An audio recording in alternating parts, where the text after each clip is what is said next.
What is up, you guys? Welcome back to the channel. It's been a minute since we've done something in this format. Yeah. Since like the first video, which if you haven't watched, go ahead and go back. There's also a couple of other vlogs that you might be interested in watching. So go ahead and go back through the history and watch those. But we wanted to do this to kind of take some time to formally introduce ourselves. Yeah, share a little bit of our story with you guys.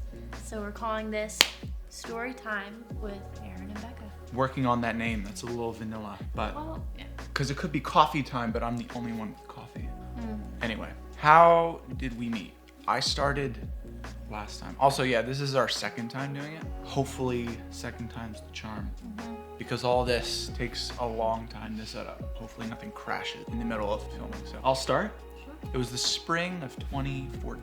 I had just gotten done an internship and a couple semesters at a music school in Kansas City. I was fresh off the bus. I took, oh my gosh. Getting back from this school, I took a Greyhound bus. It was in Kansas City. I took a Greyhound bus one way from Kansas City to Doylestown, Pennsylvania. And it took, get this, 31 hours straight on a Greyhound bus. And these people are like checking bags for knives and weapons and drugs. And I'm sharing a bus with these people for longer than a day. So it's like all a blur. I slept, an hour here, an hour there, because it wasn't just like a one-way straight shot. Because A, you had to stop at stops when they're letting passengers off. B, they had to stop so they could clean the bus, so everyone had to get off and sit in this like shady terminal place for like an hour. So even if you were sleeping, they woke you up so they could schlep you off the bus and schlep you back on. So it was all a blur. But by the time I got back to Doylestown, I was so thankful. You have a couple interesting Travel stories? Yeah, travel stories back from Kansas City. Yeah.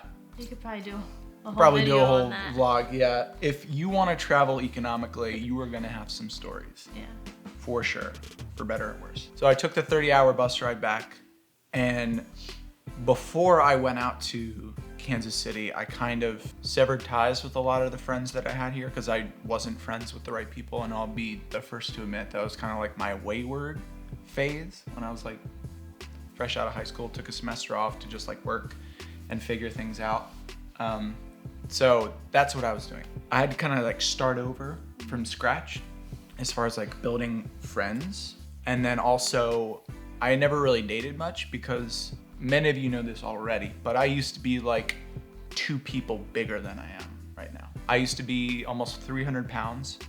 For a lot of my childhood, actually, I was grossly overweight. So my self-confidence was like in the toilet. So I wasn't really ever looking for a girlfriend. So in Kansas City, while I was at school, I just kind of like stopped eating as much and I know many of you who have gone to college before, you can attest that A, you don't realize how much you relied on your parents feeding you every night. And then B, you don't realize how broke you are until you look at your bank account and you try to go to Trader Joe's and it's like, I can't even afford bananas. Went to Trader Joe's. Yeah, everyone went to Trader Joe's. It was like, everyone out there was like hipster or wanted to be hipster, so all the hipsters go to Trader Joe's. It's just a known fact. So I just wanted to be like everyone else. But I couldn't even buy bananas from Trader Joe's. So that was a new low. So all that to say, I was eating less, I was lazy, I didn't want to cook. So I lost like 10 or 15 pounds. I was like, oh, okay, this is looking good. I could tell like in my face, it was looking a little more slender. So then I started like exercising. I started to do like P90X. My roommates were doing it. So I was just like, yeah, I'll join in, see what happens.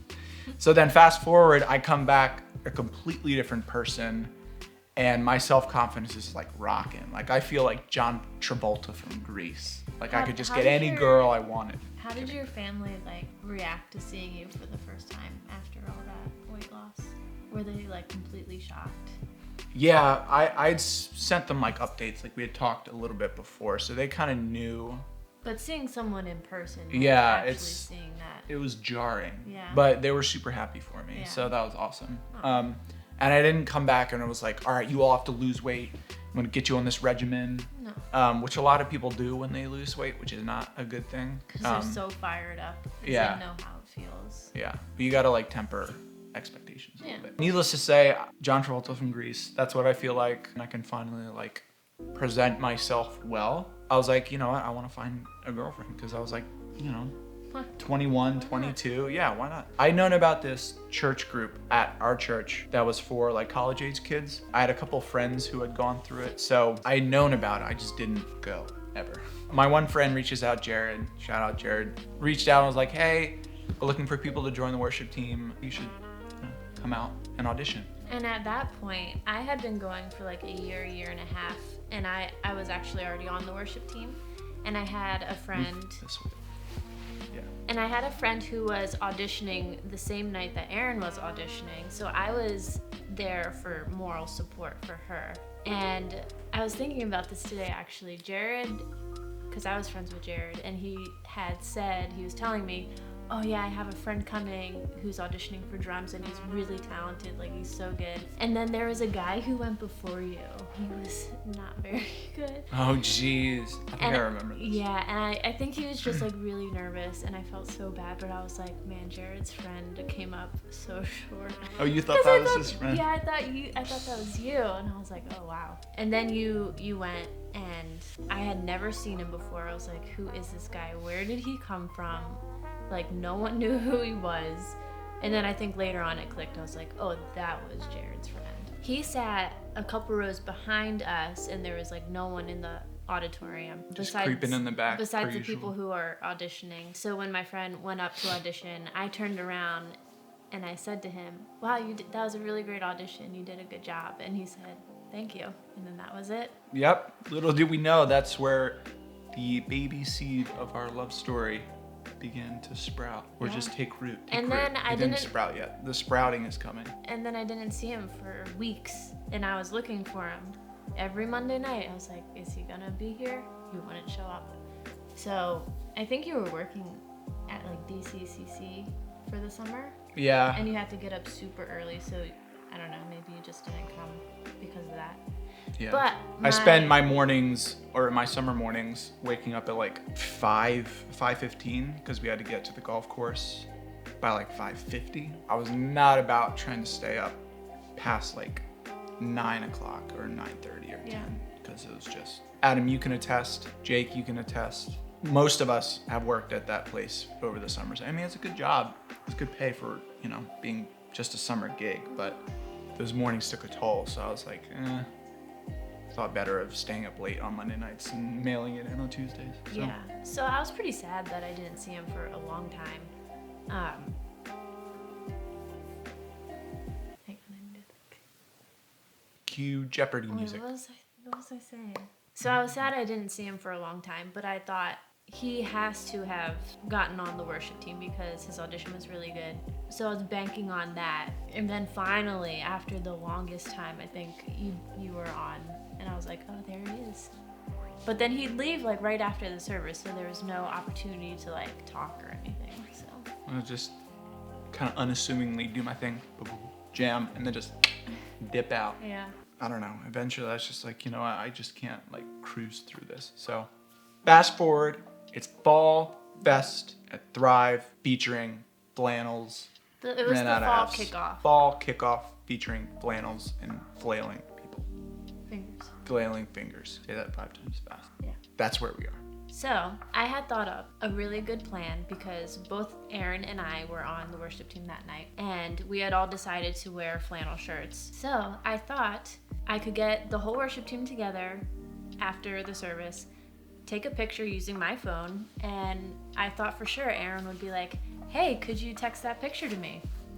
And we took the picture and then dispersed and nothing happened. So later on that night, actually, we were talking in a group, us and a couple of other friends, and we were saying how we really wanted ice cream, but at that point it was like 10:30, almost 11 at night. So the only place that was open was the Giant. So we got in our cars. Giant love story. Are you done? Mm-hmm. Got in our cars, drove to the Giant, and we got those like little single serve like Haagen-Dazs or Ben & Jerry's ice cream. Nope, it was Haagen-Dazs, baby. I think I got the Friendlies one actually. You did? That's a think so. random one. They have good flavor. True. So we got those and we stood outside talking for a long time. And then we decided, like, there was a couple people who were kind of newer, and so we all didn't have each other's numbers. So we all exchanged numbers. So even though my plan didn't work, at the end of the day, we still got each other's numbers. And then what happened? Then I concocted a plan to liaison with her over text message. So I was like doing homework or something in my room at home, and I just was thinking of you randomly. Because we didn't talk about the night that we first like met. So I was on team, and at church you had to go to this outside storage thing to get, random equipment. So I go out there and I got whatever I had, music stands, whatever. And I'm walking back and I see the door closing. And so I'm like, crap, because when that door closes, it's locked from the outside. So I see it lock and I'm like, great. And there's probably music playing inside, so no one's gonna hear me. So I start like banging on the door, and lo and behold, it was like with the angelic choir singing from the heavens, the door swings open. And there standing is this woman who just has this like glow about her, and the choir's still singing, and there she was. In my head, I thought, I'm going to marry that woman. No, you didn't. No, I didn't say that. But that would have been good for the story. But you caught my eye because I'm like, wow, this girl's really cute. She had this like warm smile, even though she was just opening the door for me. No, after that I said, oh, by the way, I'm Becca. And you said, Aaron. And I was like, okay, cool. Yep. And Very then- unassuming. And that is where the relationship began to sprout. Not after I turned around and said, oh, you had a great audition. No, that was like the budding. Oh. Sprouting is like the roots break the soil. Budding is like, wow, this is something. Or maybe the giant was the budding. Maybe. You gotta work on those analogies. We stayed out really late at the Giant. It was probably like 12:30, and then I probably didn't get home until 1-ish. And at that time, I was taking a geology class Tuesdays and Thursdays at 8 a.m. class, and it was the bane of my existence. Still to this day, don't know why you did that. It was Like, that's because just my setting friend- yourself up for an awful No. experience. I wanted to take a class with my friends, and they all chose that one for some reason, 8 a.m. So I was like, why not? It's only one semester. I'll just bite the bullet and do it. But you get like a layup class, like a sociology class. We or- needed a science. Yeah, you pick a So- 4-credit science course. We for thought an it would be 8 a.m. easy about rocks in the earth. Anyway, Sedimentary rocks. Sedentary. Igneous. Phosphate. slate, Amorphous. porous. Porous rock. Anyway, Yeah. so I was taking this class with my friends, and I would walk to class with my friend Cody, and I was telling him about the night before, and I said, we got each other's numbers, but I'm gonna wait to see if Aaron texts me. So we get in class, it's like 15 minutes in, and my phone buzzes, and so my heart like skips a beat, and I take my phone, and I look at it, and it's my mom. Thanks, Mom. Rip. Sorry, Mom. You're So- not as exciting. I threw my phone down. No, I didn't. I didn't throw it. But I put my phone down and I looked at Cody and I was like, it wasn't him. 2 minutes later, my phone buzzes again. My phone just buzzed. It really then. did just That was buzz. really weird. And I pick it up Illuminati. thinking like, it's probably my mom, like with a follow-up text. But it wasn't. It was this guy. Mm-hmm. And what did you say in said text? Oh, it was a stroke of genius, if I may pat myself on the back. So I'd sat there for like literally minutes upon minutes thinking of something clever because I didn't want to just say like, hey. I wanted to say Yeah. something. Yeah, I wanted to like segue into something, but also be cute. So I'm like racking my brain of all like the rom-coms that I've watched, trying to glean inspiration. Because I'm And- like, surely all these movies are going to pay off in one way or another, right? Yeah, and the night before I was telling all of them like, oh, I have to go to this geology class at 8 a.m. and I would like complain about it to them basically. Yeah. So he knew the struggle that I was in. And the true irony of it is, and I don't even know if I've told you this before, but I thought about this line and I didn't even like leave my room the entire it was a day. lie. So it was kind of It a was lie. all a lie. I said very simply, I think I used punctuation too, which was bad. I shouldn't have. You are all about the punctuation. I was. It was really Formal bad. punctuation. Yeah, it was like boomer text talk. So I said, I saw a rock today. And I thought of it, even though I didn't even see one. But I'm like, surely that's gonna resonate. And even if it doesn't, I think this girl's interested in me. So. You thought I was interested in you. I had an inkling. Wow. So I sent that text, and the rest is history. Yeah. And here we are. And a fun story, we can probably tell it another time, but just the very end of it. When he proposed, he wrote me like everything that you wanted to say, and then you read it. And at the very end, when he got down on one knee, he said, I saw this rock today, and I thought of you. And the rock was the ring. Boom! Full circle. Nailed that one. Yeah. Because I was like, mic drop. I kind of saved it all for that. So if you like this video, give it a thumbs up. If you like this video and others that we've made, go ahead and subscribe because we'll be putting out more things. And then finally hit the bell so you can get notifications whenever we post new shenanigans. So thank you guys for joining us and coming along for another day in the life of Aaron. And Becca. See you guys.